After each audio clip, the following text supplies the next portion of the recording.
At 1 in the morning, my daughter Sarah arrived at my door. Her face was swollen from crying. Mascara streaked down her cheeks like black rivers of pain. She could barely speak through her sobs. He took $2 million from my account and ran away with his mistress. I embraced her in silence, feeling her body shake against mine. Then I picked up the phone and called a secret number. It's time. Execute the plan. Can you imagine discovering that everything you built over 30 years of marriage was destroyed in a single night? What would you do if your daughter's entire future was stolen by someone you trusted as family?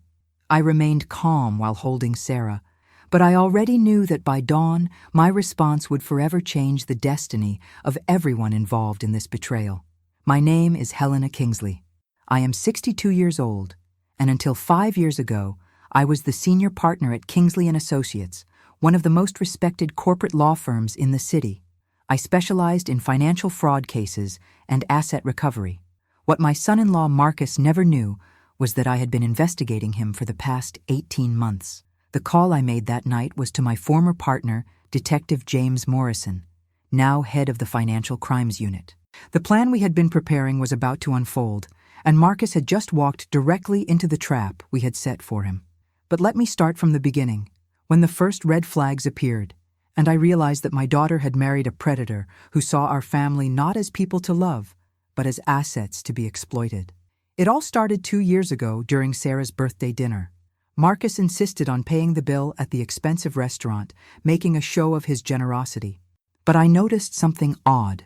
He used Sarah's credit card while she was in the bathroom, then quickly put it away when she returned. When I asked about it later, Sarah laughed it off, saying he managed their finances because he was better with numbers. That night, I couldn't sleep. Something in his eyes when he looked at that credit card reminded me of clients I had defended against in fraud cases. The next morning, I did what any mother would do. I started paying attention. Really paying attention. Marcus worked as a financial advisor for a mid-sized investment firm, but his lifestyle seemed far beyond what his salary could support. The luxury watches, the expensive cars, the constant expensive trips he took Sarah on. When I casually asked Sarah about their investments during lunch, she admitted she didn't understand the details. Marcus handles all of that, she said with complete trust. He's so smart with money. That phrase haunted me for weeks. In my 30-year career, I had learned that when someone controls all the financial information in a relationship, especially with that level of secrecy, it's rarely for innocent reasons. 3 months later, Marcus made his first major mistake. During a family barbecue at Sarah's house, I went to the kitchen to help serve dessert and overheard him on the phone in the next room. He was speaking in low tones, but lawyers are trained to listen carefully. I heard fragments. The account in the Caymans is ready. She doesn't suspect anything. By the end of the year, everything will be transferred. I felt my blood freeze. Those words, that tone of voice, that careful secrecy, I had heard them countless times in the fraud cases I had handled. Marcus wasn't just managing Sarah's money. He was planning something much bigger and more devastating. That night, I made a decision that would change everything. I was going to investigate my own son-in-law using every resource and contact I had developed over 3 decades fighting financial criminals. If I was wrong, I would apologize and never mention it again. But if I was right, I was going to make sure he paid for every dollar he had planned to steal from my daughter. The next morning, I called James Morrison. We had worked together on dozens of complex fraud cases, and I trusted him completely. "James," I said, "I need your help with something personal, and it has to be completely confidential." When I explained the situation, he was quiet for a long moment. Then he said, "Helena, if you're right about this, we're not just talking about marital betrayal. We're talking about sophisticated financial fraud. Let me make some discreet inquiries."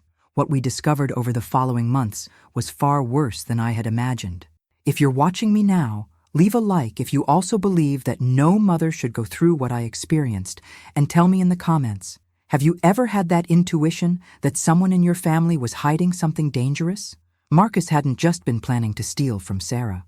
He had been systematically positioning himself to drain every account, every investment, every asset that my daughter had accumulated over her successful career as a marketing director.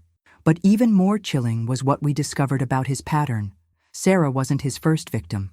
What James discovered in his investigation made my blood run cold.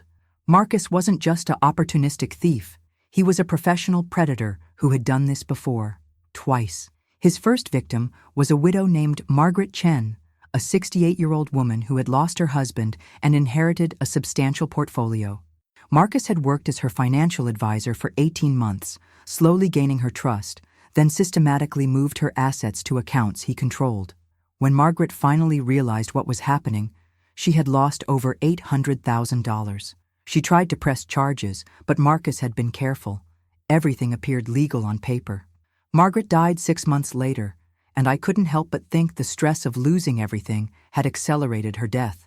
His second victim was Helena Rodriguez, a divorced entrepreneur who had built a successful catering business.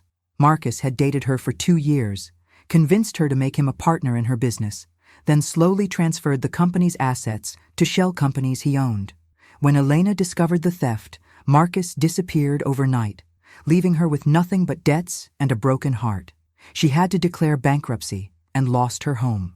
The pattern was always the same: target vulnerable women with assets, gain their complete trust, position himself as their financial protector, then methodically drain everything while maintaining plausible deniability. What made Marcus particularly dangerous was his intelligence. He was careful never to leave obvious evidence, and he always made his moves look like legitimate financial decisions. But Sarah was different from his previous victims in one crucial way. She had a mother who was a former corporate lawyer specializing in financial fraud. Marcus had no idea he was walking into the most sophisticated trap of his life. James and I spent months building an airtight case. We traced his shell companies, documented his pattern of asset transfers, and most importantly, we discovered his secret account in the Cayman Islands, where he had been moving money from previous victims. What Marcus didn't know was that every transaction he made was being monitored by a joint task force between the FBI and international banking authorities. The beautiful irony was that Marcus's own arrogance had made him careless. He was so confident in his system, so certain that he could manipulate Sarah the same way he had manipulated Margaret and Helena, that he started making larger and bolder moves. Each transfer he made was another piece of evidence we added to our file. By the time Sarah came to my door that night, crying and devastated, we had enough evidence to not only recover every dollar he had stolen from her, but also to ensure he would face federal charges for wire fraud, money laundering, and racketeering. The $2 million he thought he had stolen was actually the bait we had used to catch him in the act. But seeing my daughter's pain that night, holding her while she sobbed in my arms, made me realize something important. This wasn't just about justice anymore. This was about making sure that no other woman would ever suffer the way Margaret, Helena, and Sarah had suffered at the hands of this predator. The plan James and I had developed had 3 phases. Phase 1 was gathering evidence, completed. Phase 2 was catching him in the act, accomplished when he took the $2 million. Phase 3 was the most satisfying, making sure he faced the full consequences of his actions, both legal and personal. What Marcus didn't know was that the woman he thought he was playing, my daughter Sarah, had been aware of our investigation for the past 6 months. Yes, Sarah knew. We had told her everything when the evidence became undeniable, and she had made the brave decision to help us catch him in the act. Her tears that night weren't just from betrayal. They were also from relief that the nightmare was finally ending and justice was about to be served. The phone call I made that night set in motion a coordinated operation involving the FBI, international banking authorities, and a team of forensic accountants. By the time Marcus woke up in his luxury hotel room with his mistress the next morning, every account he had ever opened was frozen. Every asset he had stolen was being traced, and federal agents were already on their way to arrest him. But the most beautiful part of our plan was something Marcus would never see coming. We hadn't just gathered evidence on his crimes against Sarah. We had built cases for Margaret Chen's family, and Helena Rodriguez as well. This wasn't going to be just about recovering Sarah's money. This was going to be about justice for every woman he had ever destroyed. The man who thought he was so clever, so untouchable, so superior to the naive women he preyed upon, was about to discover what happens when you underestimate a mother's love and a lawyer's determination for justice. As I held Sarah that night, I whispered in her ear, Tomorrow, sweetheart, we're going to make sure he never hurts another woman again. And we're going to get back every single dollar he stole, not just from you, but from everyone." She looked at me with those red, swollen eyes and said something I'll never forget. "Mom, I knew you would find a way to fix this. I've been pretending not to know about your investigation, but seeing you work to protect me these past months has made me prouder than I've ever been to be your daughter." That night, as Sarah finally fell asleep on my couch, exhausted from crying, I stood at my window looking out at the city lights and smiled. Marcus thought he had won his biggest game. He had no idea that his biggest game had actually just begun. And this time, he was playing against someone who had never lost. At 6:30 the next morning, my phone rang. It was James Morrison, and I could hear the satisfaction in his voice even before he spoke. "Helena, we got him." Marcus Williams was arrested at the Ritz-Carlton downtown at 5:45 this morning. He was in bed with Rebecca Walsh, a 26-year-old paralegal from his firm who apparently believed she was going to be living a life of luxury with him in Costa Rica. I closed my eyes and felt a wave of relief wash over me. What about the money? Every account frozen. The $2 million he took from Sarah's account never even left the country. We intercepted the transfer before it reached the Cayman Islands. But Helena, what we found in his hotel room is going to blow this case wide open. James paused, and I could hear papers rustling in the background. He had detailed files on 12 other women. 12, Helena. We're not just dealing with 3 victims anymore. This man has been running a systematic operation for the past 8 years, targeting women across 3 states. My hands started trembling. 12 other women, 12 other daughters, mothers, sisters who had been destroyed by this predator while I was building my comfortable retirement, oblivious to the pain he was causing. "There's more," James continued. "We found a laptop with spreadsheets tracking his investments. That's what he called them. Investments. He had each woman categorized by asset value, emotional vulnerability, and what he called extraction timeline. Sarah was listed as Project Kingsley, highest value target, extended timeline due to family legal background. The clinical coldness of those words made me feel sick. Project Kingsley. My daughter had been nothing more than a business plan to him. "James, I want to see those files, all of them." "Helena, I know what you're thinking, but you need to let us handle the legal proceedings from here. You've done incredible work building this case, but now, no." My voice was firm, controlled, but James knew me well enough to hear the steel underneath. Those 12 women deserve better than just seeing their abuser get sentenced and disappear into the prison system. They deserve to know that someone fought for them, that someone made sure they got justice and their lives back. That afternoon, James arrived at my house with boxes of evidence. Sarah was still sleeping, emotionally exhausted from the previous night, so we spread everything across my dining room table, the same table where I'd hosted Marcus for dozens of family dinners, watching him charm everyone while secretly planning to destroy us. The files were meticulous and horrifying. Marcus had kept detailed psychological profiles of each woman, noting their emotional triggers, their financial habits, their family relationships. He knew exactly how to exploit each person's vulnerabilities. Margaret Chen, the widow who had died. Isolated, grieving, desperate for male companionship, minimal family oversight, estimated asset value, $1.2 million, timeline, 8 months. Elena Rodriguez, the entrepreneur, prideful, independent, distrusts family advice, leverageable through business partnership model, estimated asset value, $850,000, timeline, 18 months. And Sarah, highly intelligent but trusts family recommendations. Mother is retired lawyer, requires extended approach and absolute legal compliance. Estimated asset value, $2.8 million. Timeline, 3 years minimum. Reading those clinical assessments of people I cared about made me understand something profound. Marcus wasn't just a criminal. He was a psychological predator who studied human nature the way a hunter studies prey. But he had made one fatal miscalculation. He had studied my daughter without truly understanding who her mother was. As I reviewed each file, I began to see the bigger picture.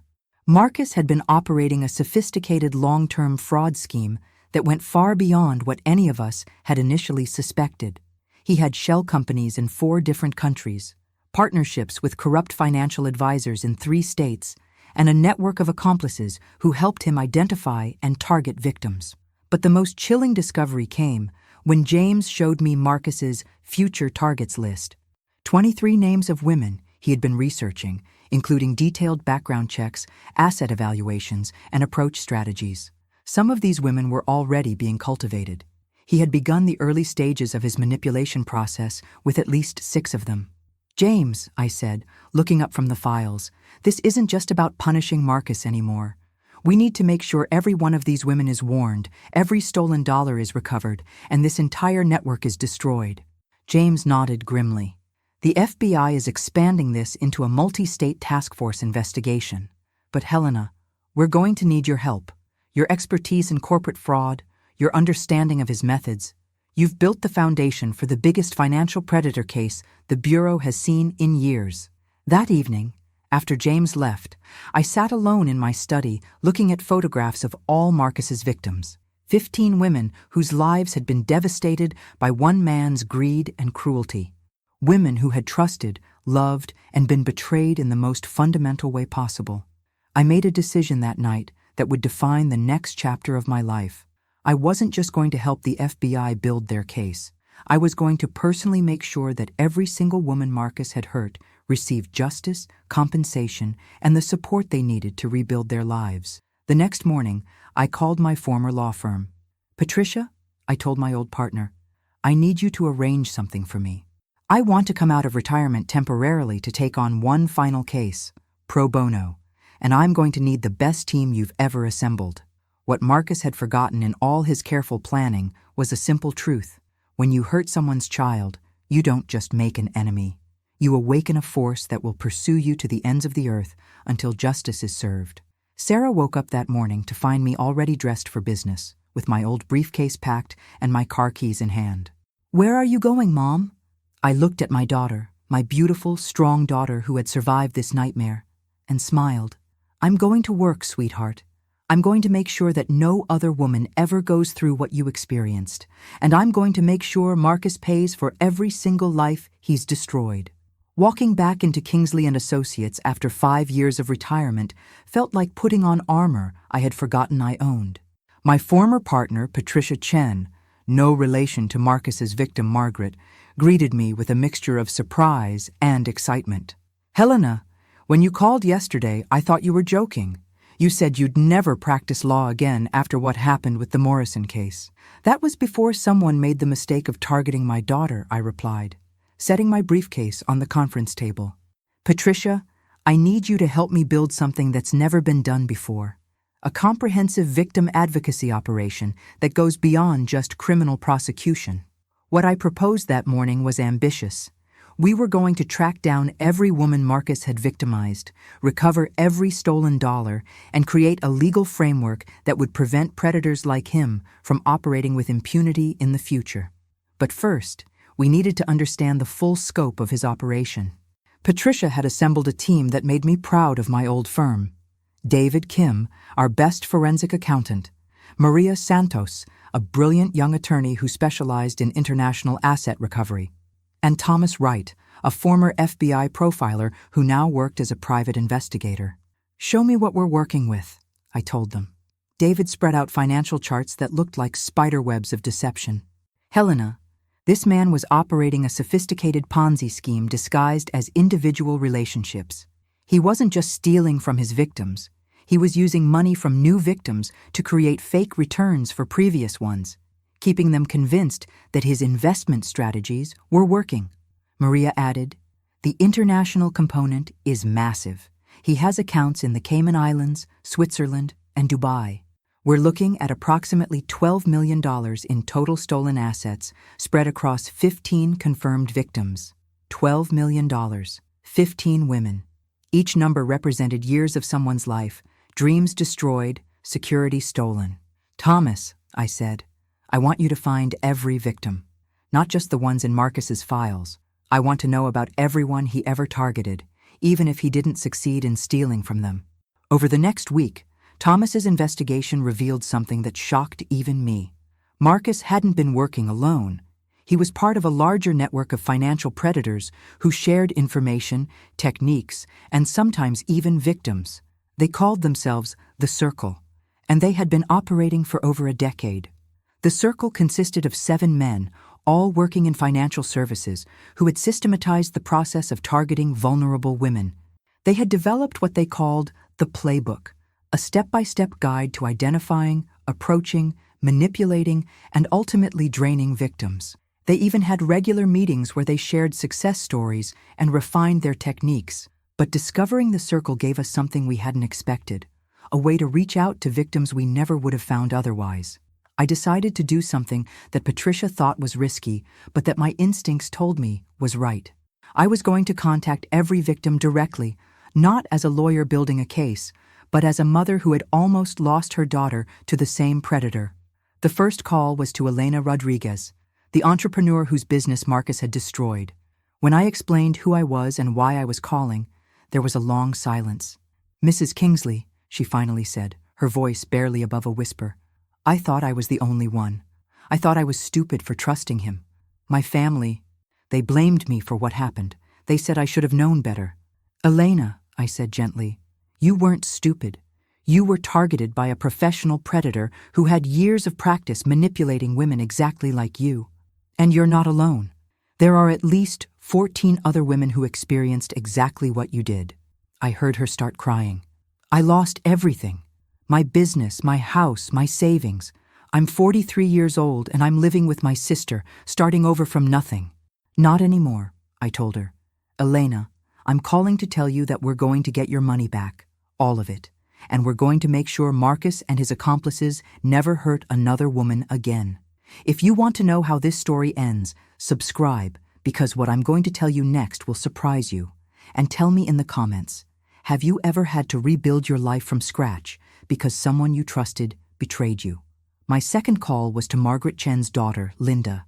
Margaret had died 6 months after Marcus destroyed her financially, but Linda had been fighting a lonely battle to prove that her mother's death was connected to the financial stress Marcus had caused.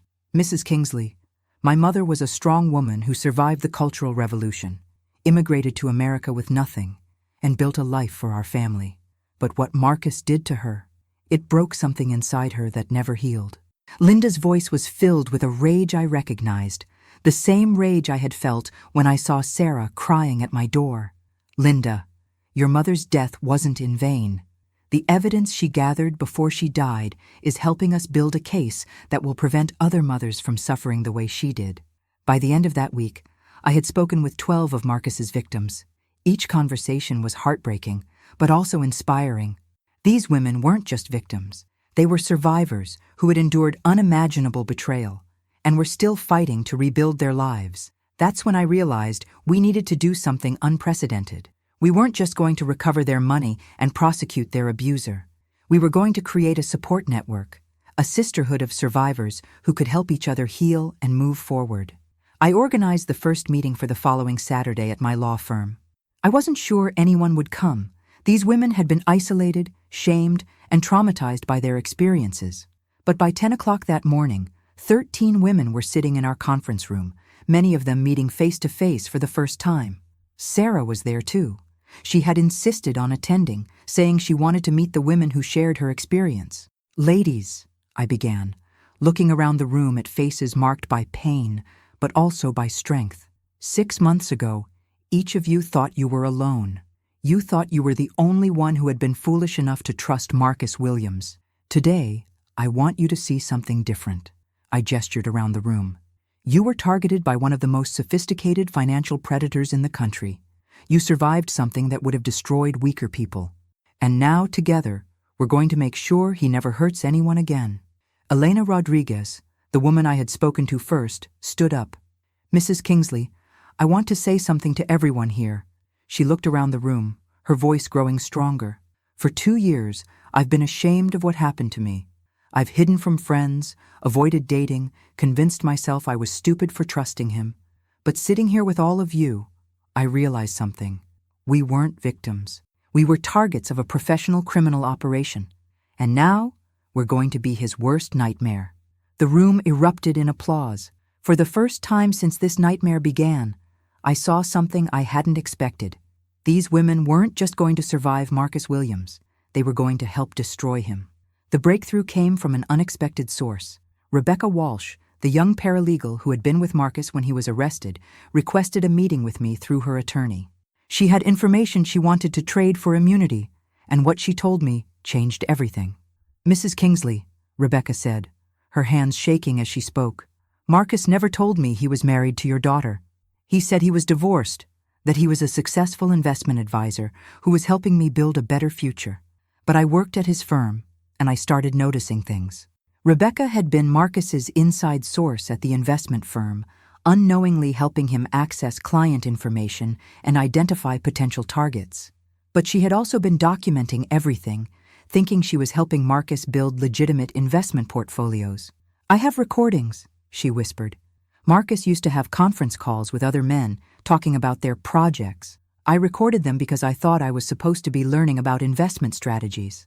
The recordings Rebecca provided were devastating.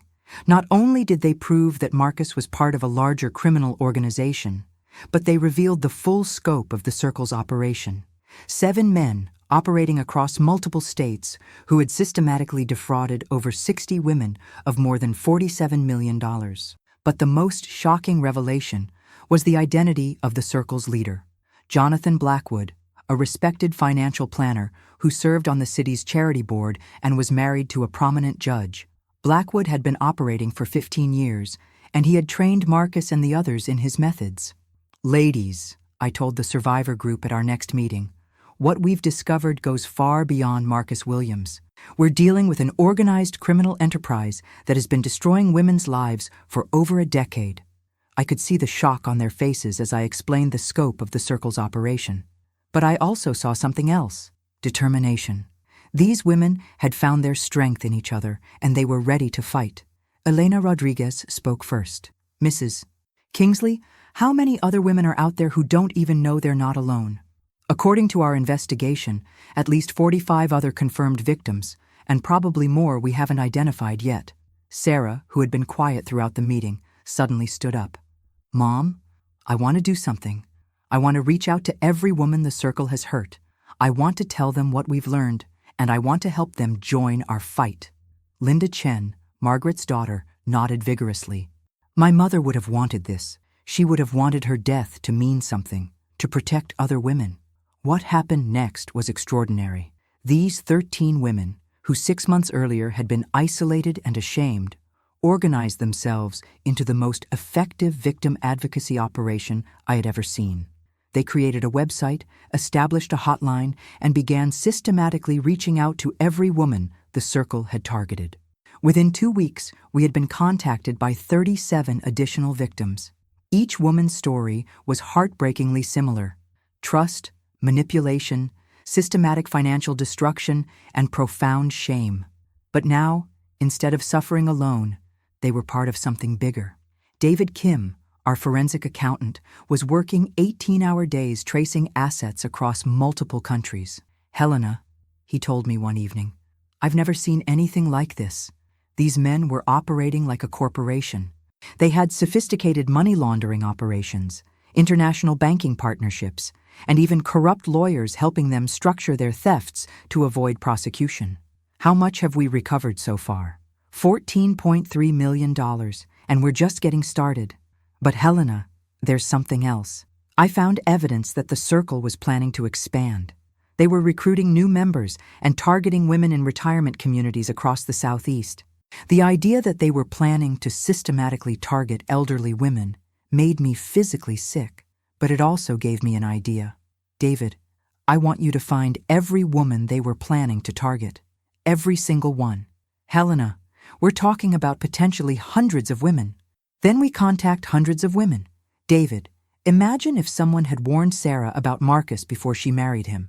Imagine if someone had warned Margaret Chen before she lost her life savings. That night, I made a decision that would define the rest of my life. I was going to expand our operation beyond just seeking justice for current victims. We were going to create a nationwide network to identify and protect potential victims before they could be targeted. I called Patricia into my office the next morning. I want to hire 20 additional attorneys, 30 investigators, and 50 victim advocates. I want to establish offices in every state where the circle has operated. And I want to do it all pro bono.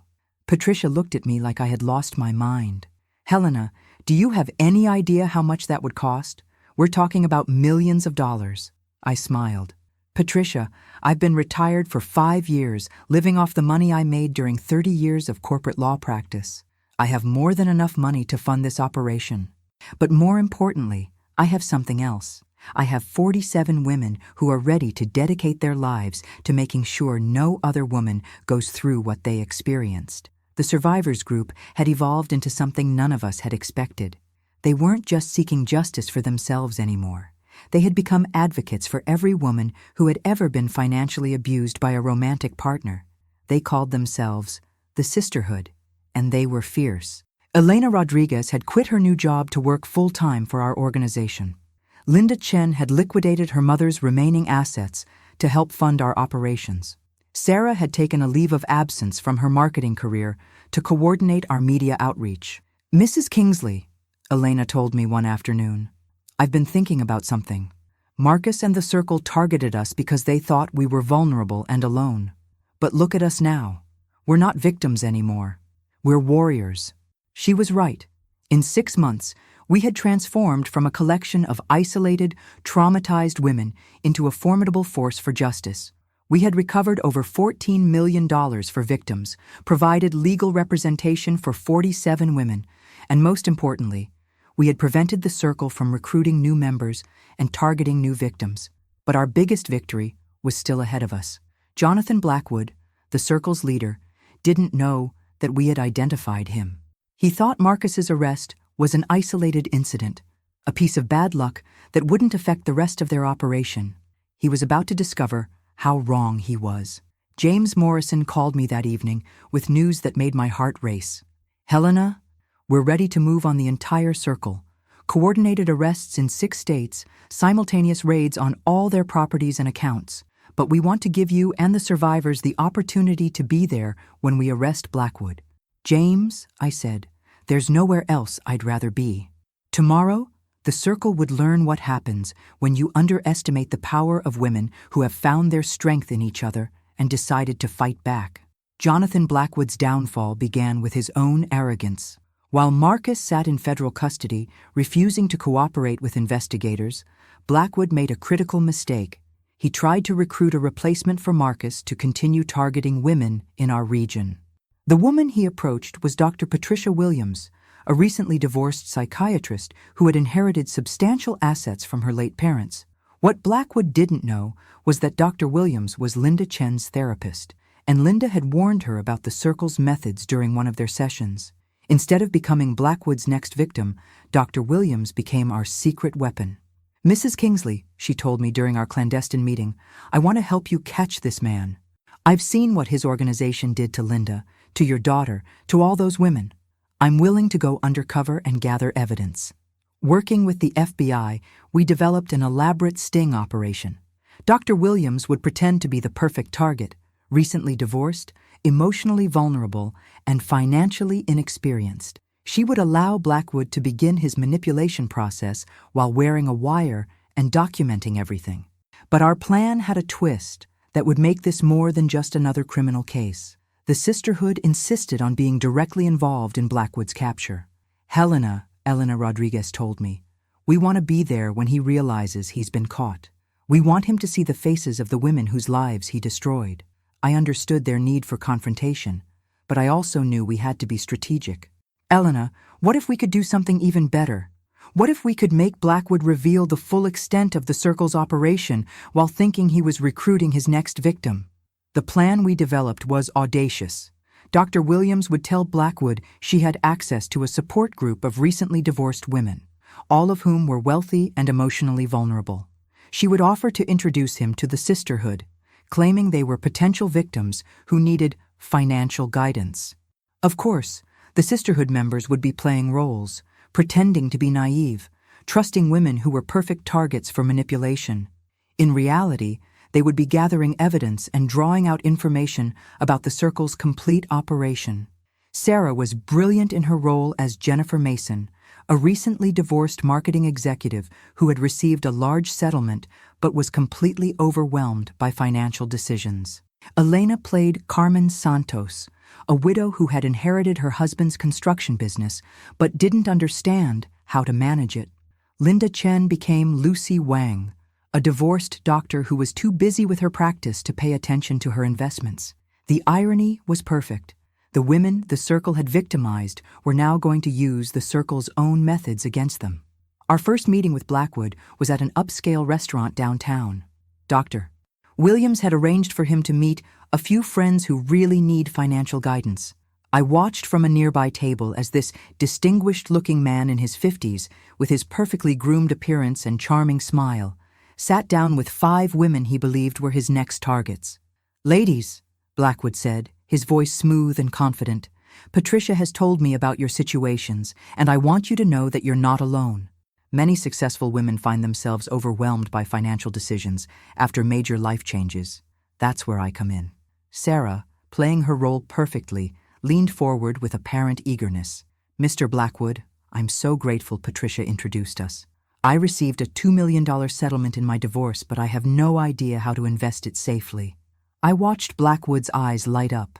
$2 million was exactly the amount Marcus had tried to steal from Sarah's real account.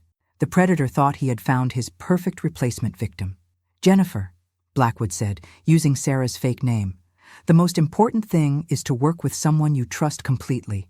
Too many women make the mistake of trying to manage their finances alone or listening to family members who don't have professional experience."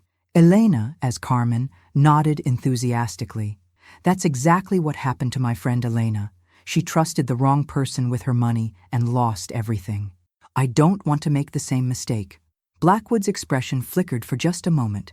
He recognized the real Helena's name from the circle's files, but he quickly recovered, not realizing he was sitting across from the actual woman whose life Marcus had destroyed. Over the next hour, Blackwood laid out his entire methodology, thinking he was impressing potential victims with his expertise. He explained how he would simplify their financial lives by consolidating their accounts, how he would handle all the complicated paperwork so they wouldn't have to worry about details, and how he would create customized investment strategies based on their individual needs.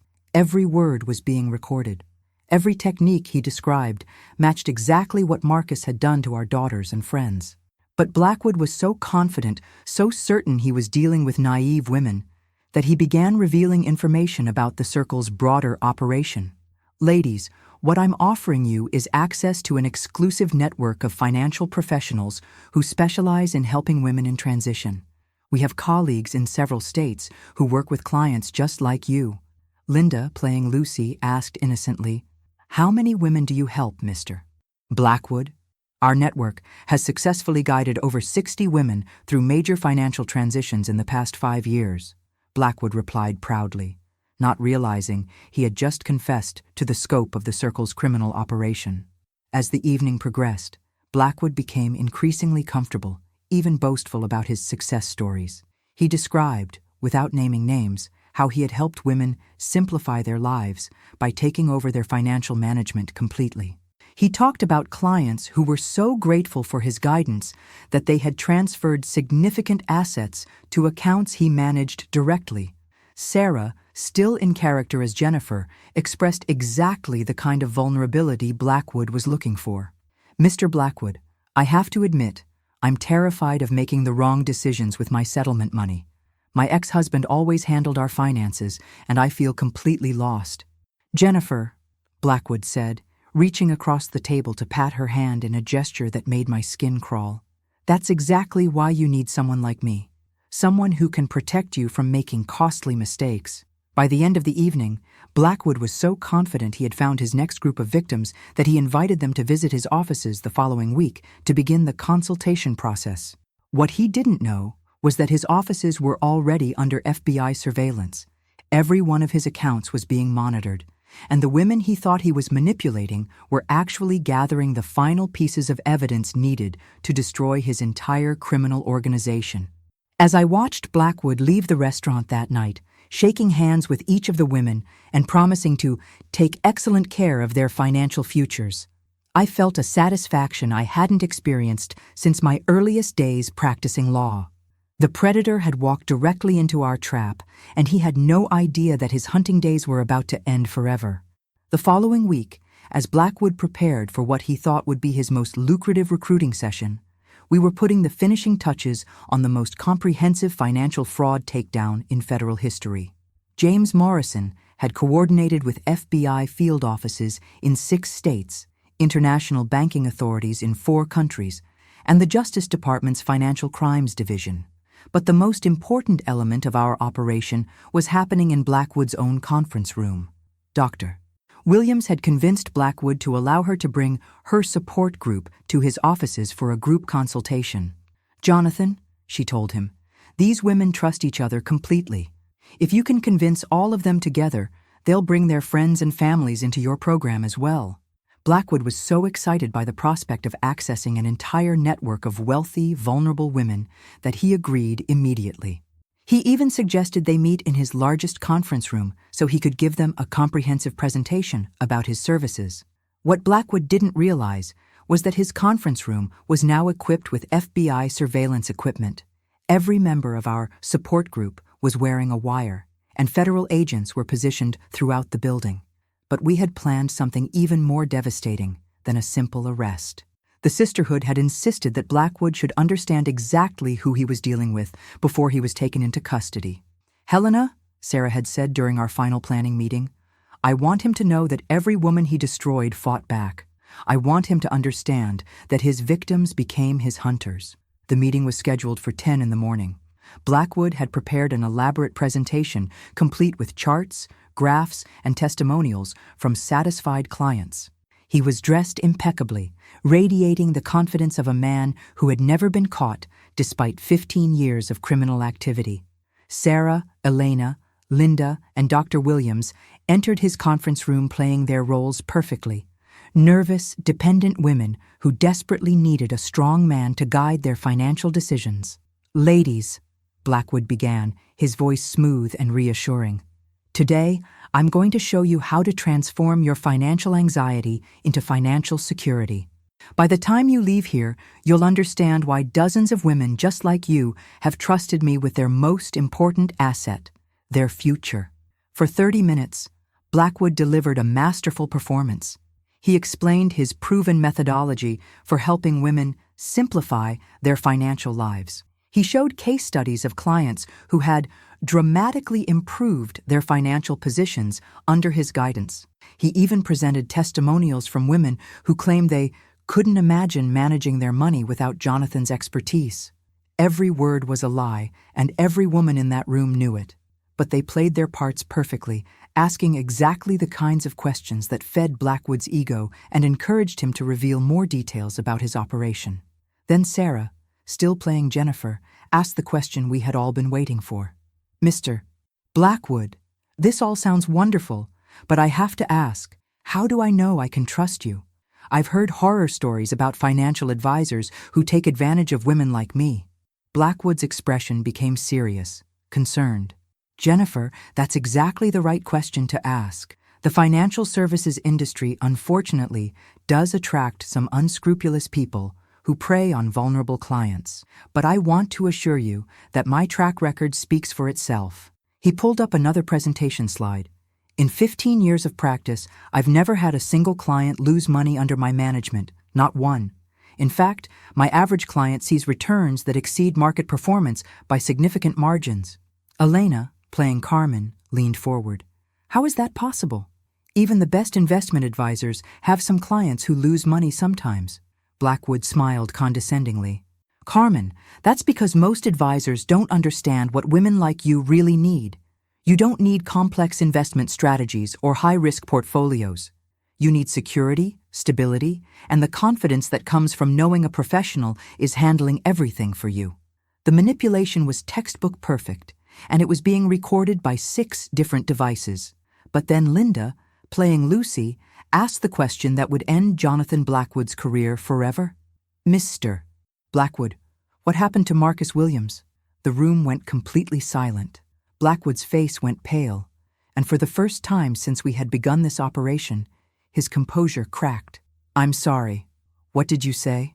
Linda smiled, and suddenly her voice was no longer that of the vulnerable Lucy Wang. It was the voice of Margaret Chen's daughter, seeking justice for her mother's death. I asked what happened to Marcus Williams, your partner in the circle, the man who stole $2 million from Helena Kingsley and destroyed my mother's life. Blackwood started to stand up, but Helena was already speaking, her voice clear and strong. My name is Helena Rodriguez. Marcus Williams destroyed my catering business and stole $800,000 from me. But that was just the beginning of my story. Sarah stood up next. My name is Helena Kingsley. Marcus was my husband, and he tried to steal $2.8 million from my accounts. But he made one critical mistake. He underestimated my mother. Turn on the notification bell, because in the next few minutes, I'm going to reveal the twist that changed everything in my life, and everything in Jonathan Blackwood's life too. Dr. Williams was the last to reveal herself. My name is Dr. Patricia Williams, and I've been working with the FBI to document your entire criminal operation. Blackwood looked around the room in shock, finally understanding that he had been trapped by the very women his organization had trained him to victimize. Ladies, he said, his voice shaking as he tried to regain control. I think there's been some kind of misunderstanding. The conference room door opened, and James Morrison walked in with 4 FBI agents. Jonathan Blackwood, James announced, you're under arrest for conspiracy to commit wire fraud, money laundering, racketeering, and operating a continuing criminal enterprise. But before the agents could handcuff him, Sarah stepped forward. Mr. Blackwood, I want you to understand something. Every woman you and your circle destroyed fought back. We found each other. We built a network stronger than your criminal organization, and we made sure you would face justice for every life you ruined. Helena moved to stand beside Sarah. We recovered every dollar you stole. We identified every victim you created, and we made sure that no other woman will ever suffer the way we did. Linda joined them. My mother died believing she was a fool for trusting Marcus. Today, her death has meaning. It helped us destroy the entire circle. As federal agents led Blackwood away in handcuffs, he looked back at the women who had orchestrated his downfall. The confident predator was gone, replaced by a broken man who finally understood that his victims had become his destroyers. But our work wasn't finished. The circle had been dismantled, but there were 47 other victims who deserved to see justice served and their lives rebuilt. The real victory was just beginning. The coordinated arrests of the circle members happened simultaneously across 6 states at exactly 11:15 that morning. While Blackwood was being processed at the federal building downtown, FBI agents were raiding the homes and offices of Marcus Williams's 6 accomplices, seizing computers, financial records, and evidence of their 15-year criminal operation. But the most satisfying moment came 2 hours later, when James Morrison called me with an update that exceeded even our most optimistic expectations. Helena, you're not going to believe what we found in Blackwood's private safe. The man kept detailed records of every crime the circle committed, names, dates, amounts stolen, even photographs of victims. He documented everything like he was proud of it. How many total victims, James? 73 women across 8 states. Total stolen assets, $62.4 million. But Helena, here's the beautiful part. Because Blackwood kept such meticulous records, we can trace and recover almost every stolen dollar. That afternoon, I gathered the sisterhood in our conference room to share the news.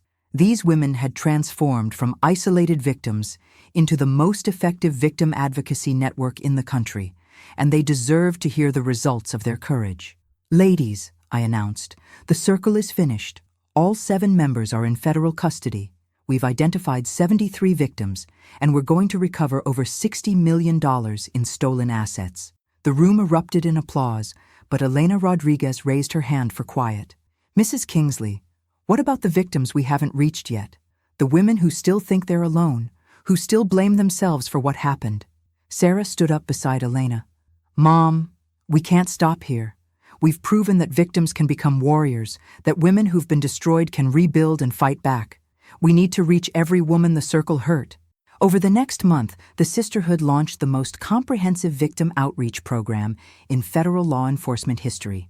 Working with the FBI, we contacted every woman in Blackwood's files, offering legal representation, financial recovery assistance, and most importantly, the knowledge that they weren't alone. The responses were heartbreaking and inspiring in equal measure. Margaret Torres, a retired teacher from Phoenix who had lost her pension to Circle member David Chen, wrote, "For 3 years I've been living in my daughter's basement, convinced I was a foolish old woman who deserved what happened to me. Learning that I was targeted by professional criminals and that other women fought back successfully has given me hope for the first time since David disappeared with my money." Jennifer Walsh, a divorced nurse from Atlanta who lost her house to Circle member Robert Hayes, called crying, "I attempted suicide 6 months after Robert took everything. I couldn't face my children knowing I had been so stupid. But you're telling me I wasn't stupid. I was the victim of an organized crime operation. You're telling me other women survived this and got their lives back." Each story reinforced what we had learned. The Circle's greatest weapon wasn't just their financial expertise, it was the shame and isolation they created in their victims. Women who might have fought back against a stranger were paralyzed by the betrayal of someone they loved and trusted. But the sisterhood was changing that dynamic forever. Dr. Patricia Williams, who had risked her safety to help us capture Blackwood, proposed something extraordinary. What if we created a permanent organization, a national network of survivors who could identify financial predators before they strike and support victims through recovery? The idea was ambitious beyond anything we had originally planned. But these women had already accomplished the impossible. They had destroyed a criminal organization that law enforcement had been unable to even identify. "Patricia's right," I told the group. "We've proven that survivors can be more effective than traditional law enforcement at fighting financial predators. We understand their methods because we've experienced them. We can reach victims that authorities never find because we know what it feels like to be isolated and ashamed." Sarah had been quiet throughout the meeting, but suddenly she spoke with a conviction that reminded me of myself at her age. "I want to dedicate my life to this. I want to leave my marketing career and build this organization into something that protects women across the entire country." Helena nodded enthusiastically. "I've already started. I've been contacted by 12 women in 3 different states who think they're being targeted by financial predators. We can stop these crimes before they happen." Linda Chen, who had been studying law part-time while working to support her family, made an announcement that brought tears to my eyes. "I've been accepted to law school full-time. I want to become a prosecutor who specializes in financial crimes against women. I want to make sure that men like Marcus and Blackwood never get the chance to destroy another family." That evening, after the sisterhood meeting ended, Sarah and I sat in my study reviewing financial projections for what we were calling the Phoenix Foundation, an organization dedicated to helping women rise from the ashes of financial betrayal. "Mom," Sarah said, "6 months ago, I was a victim who thought my life was over. Now I'm planning to spend the rest of my life making sure other women don't go through what I experienced." I looked at my daughter, my strong, brilliant daughter who had survived betrayal and transformed it into purpose, and felt prouder than I had ever felt in my life. "Sarah, when Marcus first started targeting you, I was terrified that he would destroy your future. I never imagined that stopping him would lead to you finding your true calling." The next morning brought news that completed our victory. James Morrison called with the final update on the Circle's prosecution. "Helena, I wanted you to be the first to know. All 7 Circle members have agreed to plea bargains in exchange for cooperating with victim restitution. Marcus Williams will serve 12 years in federal prison. Jonathan Blackwood will serve 18 years. Most importantly, every victim will receive full restitution, plus interest and damages." "James, what does that mean in total recovery?" $78.6 million returned to victims. Every woman the Circle hurt will not only get her money back, she'll receive additional compensation for the damage they caused to her life. But the most meaningful victory wasn't financial. It was the transformation of 73 isolated, ashamed victims into a network of empowered women who would spend the rest of their lives protecting others. The predators who had counted on their victims remaining silent and isolated had created something they never expected: an army of survivors who refused to let anyone else suffer the way they had suffered. Tomorrow, we would begin the most important phase of our work, building a permanent organization that would make sure financial predators like the Circle could never operate with impunity again. 6 months after the Circle's arrest, I stood in the lobby of our new national headquarters, watching as 47 women from across the country gathered for the official launch of the Phoenix Foundation. These weren't victims anymore. They were warriors, advocates, and protectors of other women. The transformation was remarkable. Helena Rodriguez, who had once lived in her sister's basement after losing everything, now served as our director of victim outreach. She had developed a program that could identify financial predator patterns within weeks instead of years. Sarah had become our executive director, using her marketing expertise to build awareness campaigns that reached millions of women. Linda Chen, now in her second year of law school, headed our legal advocacy division. But the most powerful moment of the day came when Margaret Torres, the retired teacher who had lost her pension to the Circle, stepped up to the podium to address the crowd. "Ladies," she said, her voice strong and clear, 18 months ago, I was living in my daughter's basement, convinced I was a foolish old woman who had thrown away her future. Today, I'm the Southwest Regional Director of an organization that has already prevented over 200 financial crimes against women." The applause was thunderous, but Margaret raised her hand for quiet. "I want every woman in this room to understand something. We didn't just survive what happened to us. We transformed our pain into power. We took the worst experiences of our lives and turned them into the foundation for protecting other women." That afternoon, James Morrison joined us for a briefing on the Phoenix Foundation's first major case, a financial predator ring operating in retirement communities across Florida. "Helena, what your organization has accomplished in 6 months is unprecedented. Traditional law enforcement would have taken years to identify this Florida operation. Your survivors recognized the patterns immediately and provided us with evidence that led to arrests within weeks." The Florida case perfectly illustrated why the Phoenix Foundation was so effective. Traditional law enforcement approached financial crimes reactively, investigating after victims came forward. But our survivor network was proactive, identifying predator patterns and warning potential victims before crimes occurred. Dr. Patricia Williams had developed what we called the Guardian Protocol, a system where survivors could anonymously report suspicious financial activity in their communities. Within 3 months, we had prevented an estimated $15 million in attempted thefts. But our most important innovation was something we called the Sisterhood Circle, support groups in major cities across the country where women could share concerns about financial relationships without judgment or shame. "Helena," Helena told me during one of our weekly strategy meetings, "I received a call yesterday from a woman in Denver who said her new boyfriend was pressuring her to consolidate her retirement accounts. She had attended one of our sisterhood circles and recognized the warning signs we teach." What happened? We connected her with investigators who discovered that her boyfriend had targeted 4 other women in the past 2 years. He's been arrested, and 5 women kept their life savings because one woman trusted her instincts and reached out for help.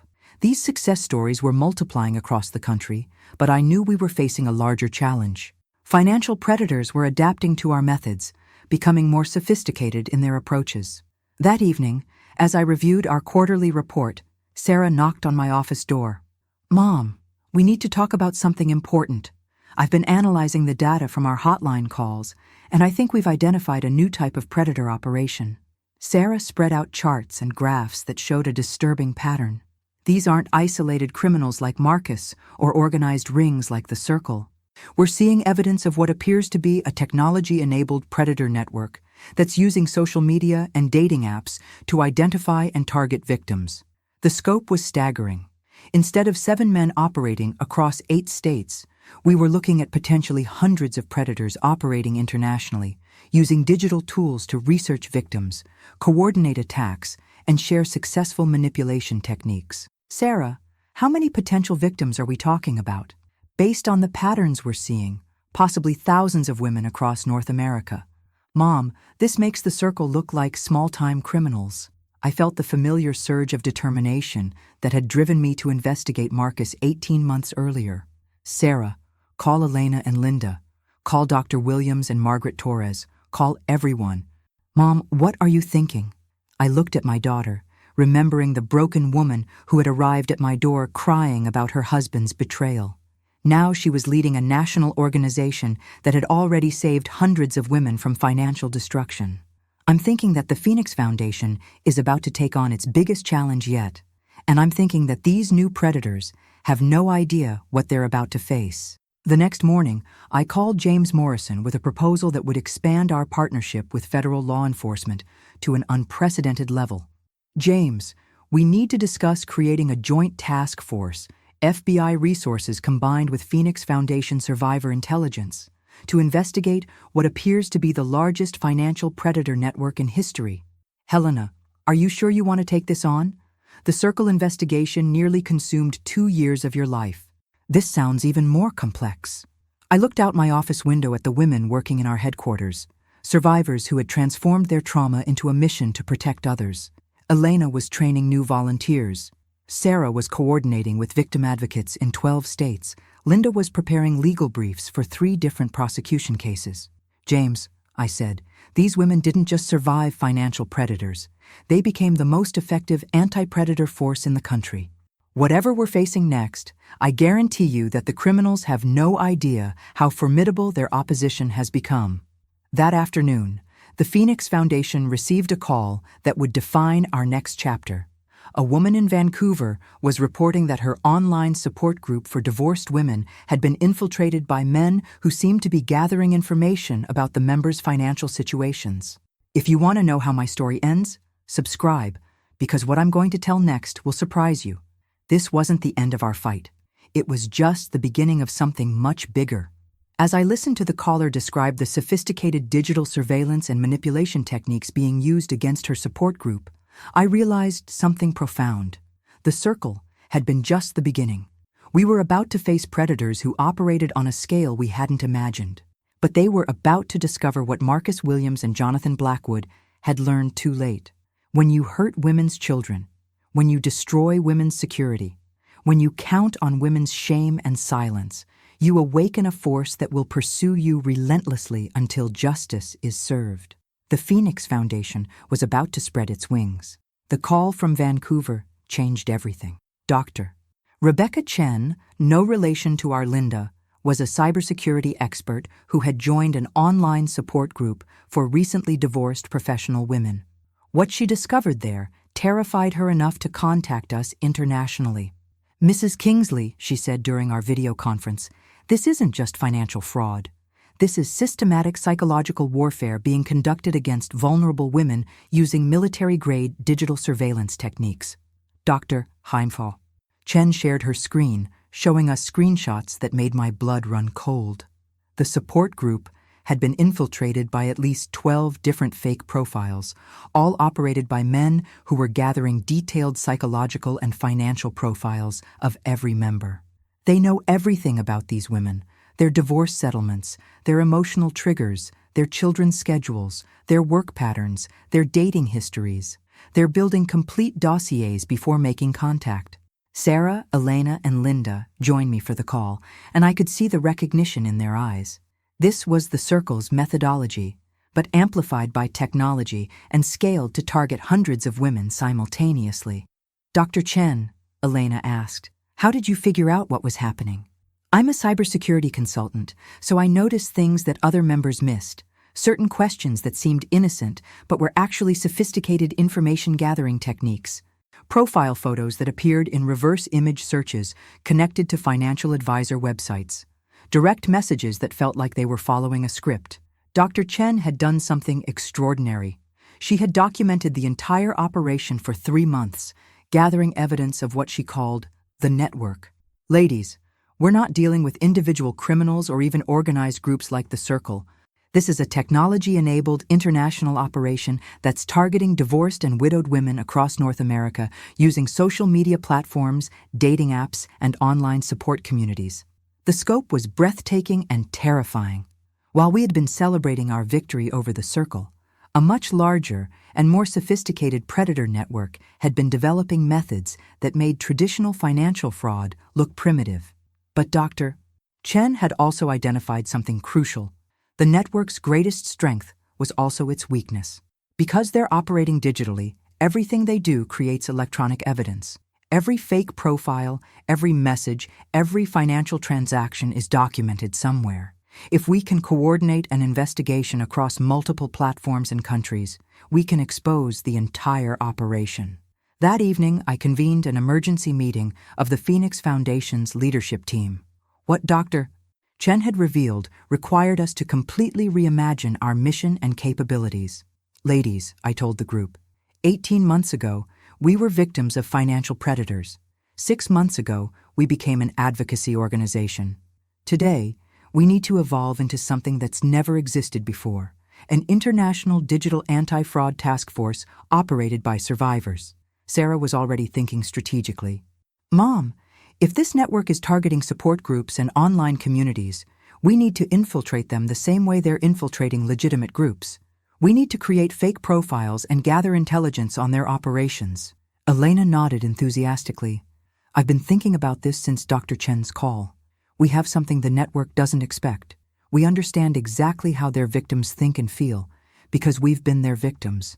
We can create perfect bait profiles because we know what they're looking for. Linda, now in her final year of law school, raised a crucial point. We also need to consider jurisdiction issues. If this is an international operation, we'll need to coordinate with law enforcement agencies in multiple countries. Dr. Patricia Williams, who had joined us by video conference from a psychology conference in Chicago, added another dimension. What concerns me most is the psychological sophistication of what Dr. Chen described. These aren't just financial criminals. They're using advanced manipulation techniques that could cause severe psychological damage to their victims. Over the next week, working with Dr. Chen and James Morrison, we developed the most ambitious undercover operation in the Phoenix Foundation's history. We were going to infiltrate the network using the same methods they were using against their victims, but with a critical advantage. We knew exactly what to look for because we had survived it. The plan was elegant in its simplicity. Phoenix Foundation survivors would create fake profiles as recently divorced or widowed women in major cities across North America. We would join online support groups, dating apps, and financial advice forums, then document every attempt at manipulation or financial exploitation. But we added a twist that would make this more than just an evidence-gathering operation. Our fake profiles would be equipped with sophisticated digital tracking technology that would allow us to trace the network's communications back to their source. Sarah volunteered to be our primary undercover operative, despite my concerns about the psychological impact of re-entering the world of financial predators. Mom, she said, I survived Marcus Williams when I was naive and trusting. Now I'm experienced, trained, and protected by an entire organization. These predators have no idea what they're about to encounter. Helena and Linda also insisted on participating directly in the undercover operation, along with 6 other Phoenix Foundation survivors who had been specially trained in digital investigation techniques. 3 weeks later, our team was operational across 15 different online platforms, using identities that Dr. Chen had designed to be irresistible to financial predators, recent inheritances, minimal financial experience, emotional vulnerability, and geographic isolation from family support. The results exceeded our worst fears. Within 72 hours, all 8 of our fake profiles had been contacted by suspected network operatives. The approaches were sophisticated, patient, and terrifyingly effective. Sarah, operating as Jennifer Mitchell, a recently widowed teacher from Portland, was contacted by someone calling himself David Thompson, who claimed to be a financial advisor specializing in helping women manage inheritance money. Jennifer, he wrote in his first message, I saw your post in the Widows Support Group and my heart went out to you. I lost my own spouse 3 years ago, so I understand exactly what you're going through. I also understand how overwhelming it can be to suddenly be responsible for financial decisions you never had to make before. The message was a masterpiece of manipulation, empathy, shared experience, gentle positioning as a helper, and subtle emphasis on the victim's vulnerability. But Sarah was ready for him. Over the following weeks, our undercover team documented approaches from 47 different network operatives across multiple platforms. The patterns Dr. Chen had identified in Vancouver were being replicated internationally, suggesting a coordinated operation with sophisticated training protocols. Even more disturbing was what we discovered about the network's victim selection criteria.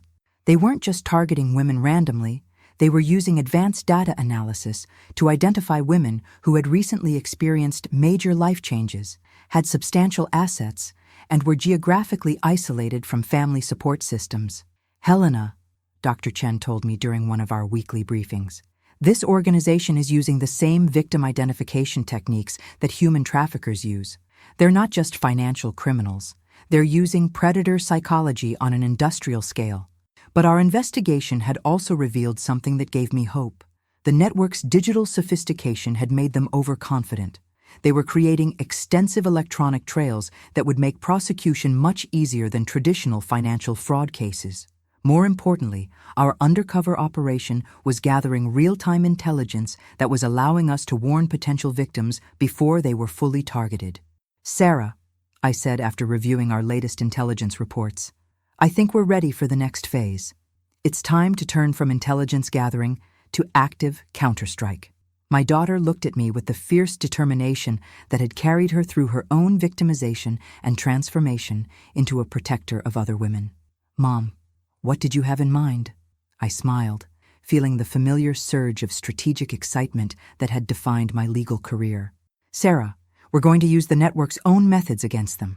We're going to make them believe they've found their perfect victims. Then we're going to destroy them from the inside." The hunters were about to become the hunted, and they had no idea that their prey had evolved into apex predators. The counterstrike began at exactly 9 a.m. Eastern Time on a Tuesday morning, when 47 Phoenix Foundation operatives simultaneously activated the most sophisticated financial predator trap in history. Our fake profiles had spent 2 months building relationships with network operatives across 15 different platforms. Sarah's Jennifer Mitchell had developed a particularly close relationship with David Thompson, who had gradually convinced her to consolidate her late husband's investments into accounts he managed. But what David didn't know was that every conversation, every financial document he requested, every piece of personal information he gathered was being monitored by a joint task force of FBI cybercrime specialists, international banking authorities, and Phoenix Foundation digital investigators. "Helena," Dr. Chen reported from our command center, "we have real-time tracking on network communications in 12 countries. When our operatives trigger their final transactions today, we'll be able to trace every dollar back to its source and identify every member of their organization." The beauty of our operation was that the network had trained us in their own methods. By pretending to be victims for 2 months, our undercover team had learned exactly how the digital predator system worked, their communication protocols, their money laundering techniques, their victim management strategies, and most importantly, their security vulnerabilities. Sarah, Elena, and Linda were positioned at monitoring stations, each managing multiple fake identities that were about to make substantial investments with their network handlers. "Sarah," I said, "are you ready for this?" She looked at me with complete confidence. "Mom, 18 months ago, Marcus Williams made me feel helpless and stupid. Today, I'm about to help destroy a criminal organization that makes Marcus look like an amateur. I've never been more ready for anything in my life." At exactly 9:15, Sarah initiated the final phase of her relationship with David Thompson. "David," she wrote, "I've decided to trust you completely with my financial future. I'm ready to transfer the full $800,000 from my husband's life insurance policy into the investment account you recommended." Similar messages were being sent simultaneously by Elena's Carmen Rodriguez to Michael Stevens, Linda's Susan Wang to Robert Martinez, and 5 other Phoenix Foundation operatives to their respective network handlers.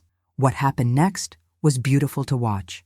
The network operatives, thinking they had successfully manipulated 8 vulnerable women into transferring substantial assets, began their standard money laundering protocol. But instead of stolen money disappearing into untraceable accounts, every transaction was being monitored, recorded, and traced back through the network's entire financial infrastructure. "Helena," James Morrison called from FBI headquarters, "we have them. Every account, every shell company, every international transfer route. This is the most complete financial crime evidence package the Bureau has ever assembled. But our victory was about to become even more satisfying. Dr. Chen had programmed a special surprise into our fake financial transfers. Instead of real money, the network operatives were receiving digital tracking codes that would infiltrate their entire communication system. "Ladies," Dr. Chen announced, "the network just downloaded a virus that's giving us access to their complete membership database, their victim files, and their operational protocols." What we discovered was staggering. The network consisted of over 300 active operatives in 22 countries, targeting an estimated 1,500 women simultaneously. Their total theft over the past 4 years exceeded $200 million. But they had made the same fatal mistake as the Circle. They had underestimated the women they were targeting.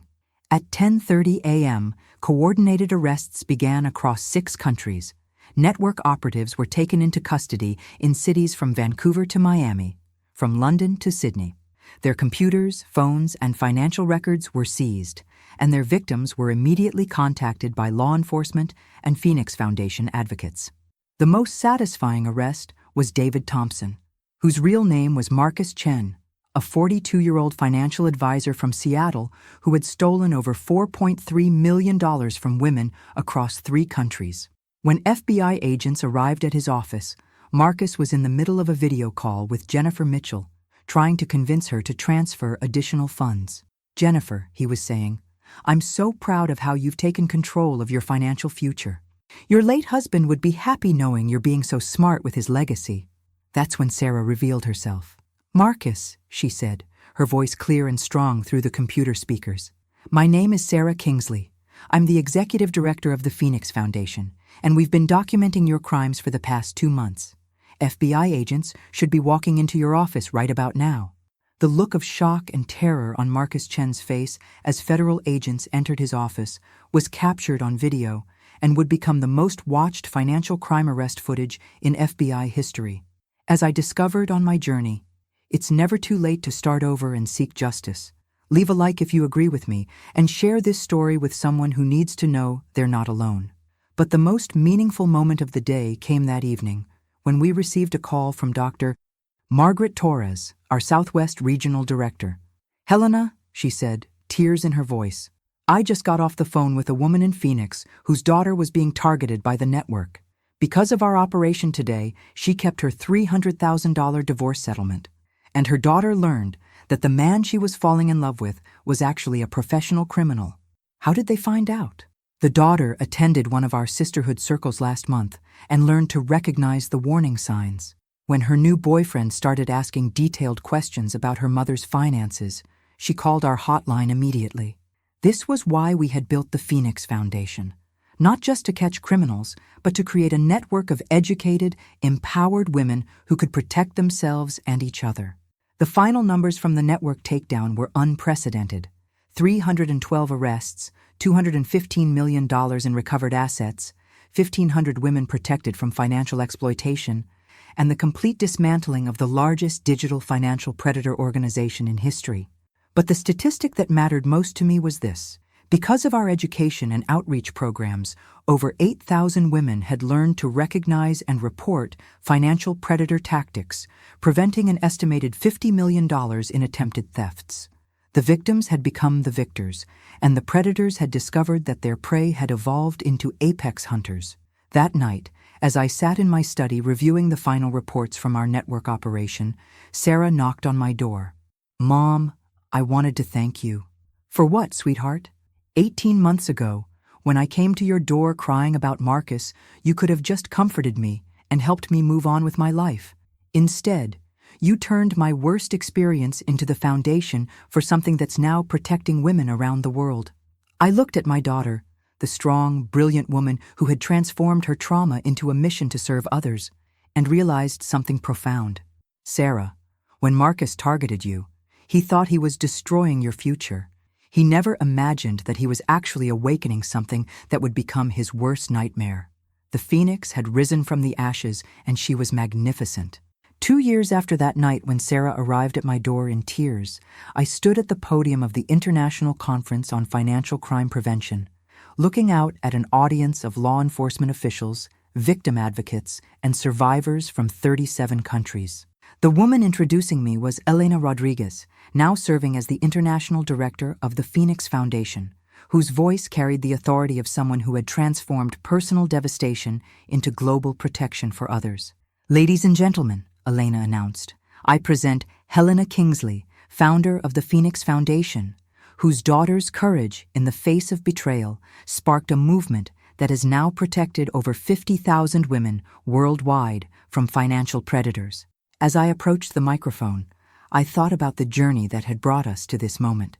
What began as a mother's determination to protect her daughter had evolved into an international network that was fundamentally changing how society addresses financial crimes against women.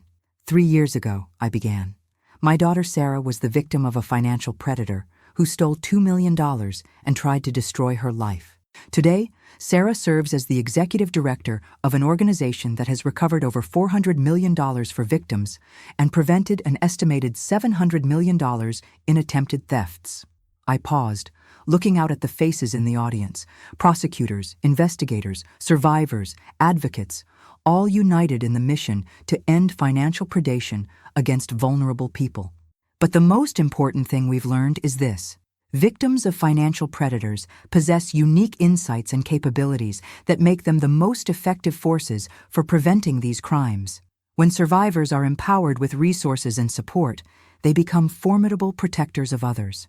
The Phoenix Foundation had grown beyond anything we had originally envisioned. We now operated in 23 countries, with offices in major cities across North America, Europe, Asia, and Australia. Our sisterhood circles had evolved into comprehensive support networks that provided legal assistance, financial counseling, psychological support, and most importantly, the knowledge that no woman had to face financial predators alone.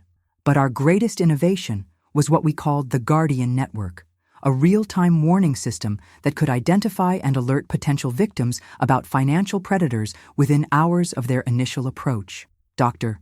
Patricia Williams had developed sophisticated algorithms that could analyze communication patterns, financial requests, and behavioral indicators to identify predatory approaches with 93% accuracy.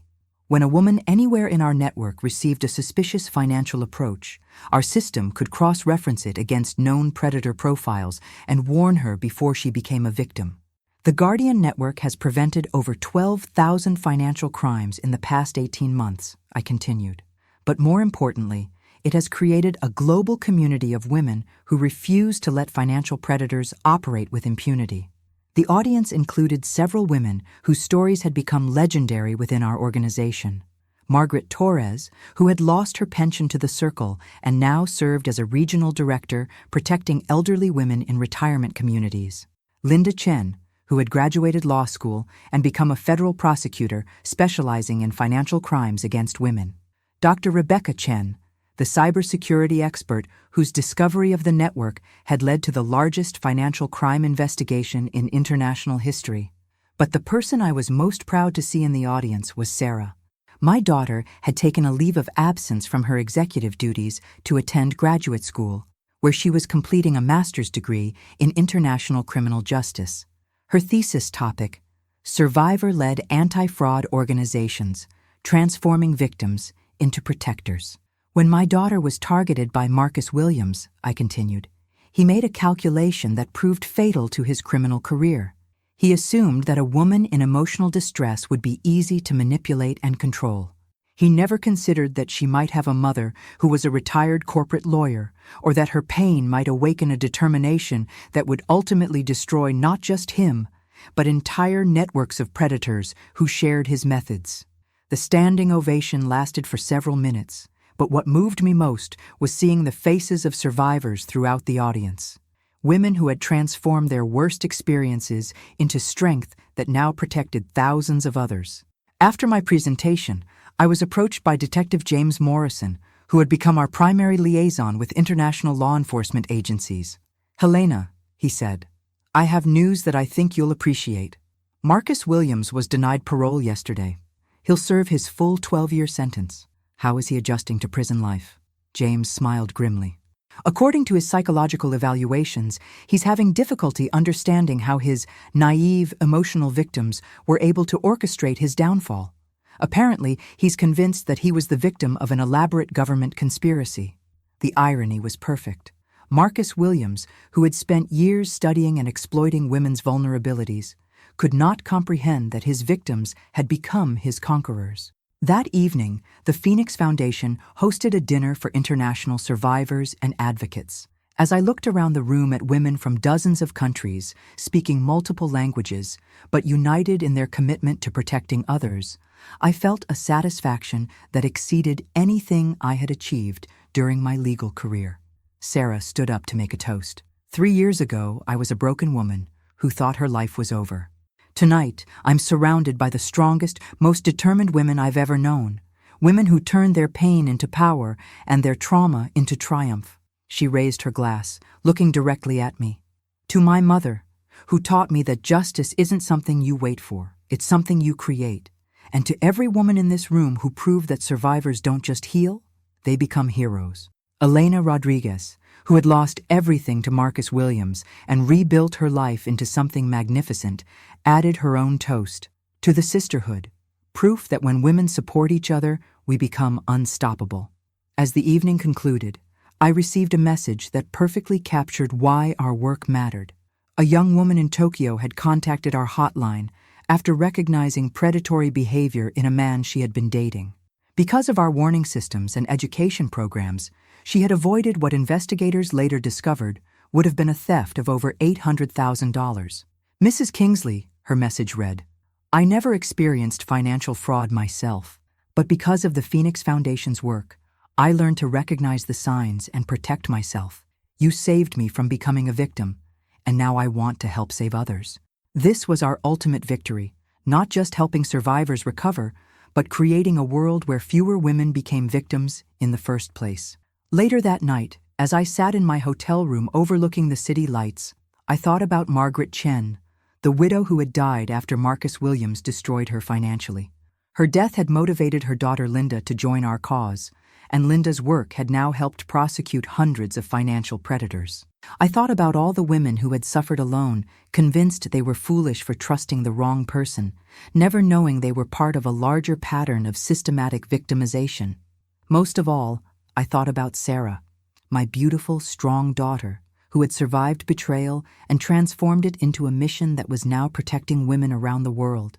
The financial predators who had counted on women's shame, isolation, and silence had created something they never expected: a global sisterhood of survivors who would fight relentlessly to ensure that no other woman would face financial predation alone.